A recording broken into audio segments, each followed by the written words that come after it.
For people who celebrate Christmas, the catering, the entertaining and present buying can prove costly, unless you plan wisely.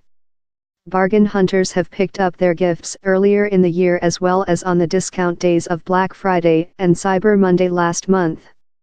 But for those of us still wondering how to save a few pennies this Christmas, here are some tips.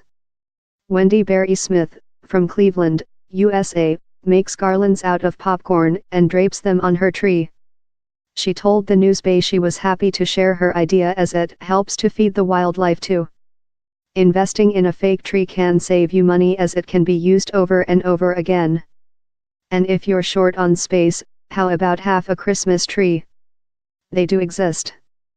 Blogger Susan Mann makes good use of old books, by transforming them into Christmas trees.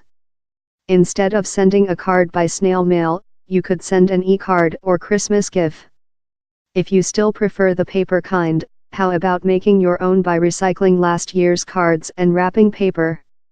Dawn Scanlon in Surrey has done just that. I have made all of my cards this year, and plan to do the same every year. It's so enjoyable and saves a fortune. Looking for a cheaper wrapping paper alternative? Netmoms might have the answer. They suggest recycling children's artwork and using that for your presents. Not recycled all your Christmas cards yet? Then use them as tags for your gifts. Hazel Howard in Merthyr Tydfil recycles glass jars and fills them with chocolates for cheap and simple gifts. She also suggests visiting a charity shop for old teacups and filling them with wax to make vintage-looking candles. Cooking a Christmas meal for the entire family can be costly as well as stressful, but when Angela Watkins, in Hong Kong, has her friends over on Boxing Day, she organizes a buffet instead of a sit-down meal. This means two savings: you can serve anything and most guests love to bring a sharing plate. So, more food for all and no need for Christmas crackers, she says. Fancy a mulled wine?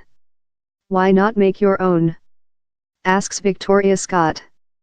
Buy some cheap red plunk, add a cinnamon stick, some mixed spice and a few cloves, some sugar and some fruit juice, brandy, cassis, or whatever you fancy, and voila! Lovely and a lot cheaper. Catherine Luke, in Zurich, says rather than buying presents, why not offer your time or skills? Babysit, give music lessons, or pass on some of your IT knowledge to someone who needs it. By Sherry Ryder, UGC and Social News Team.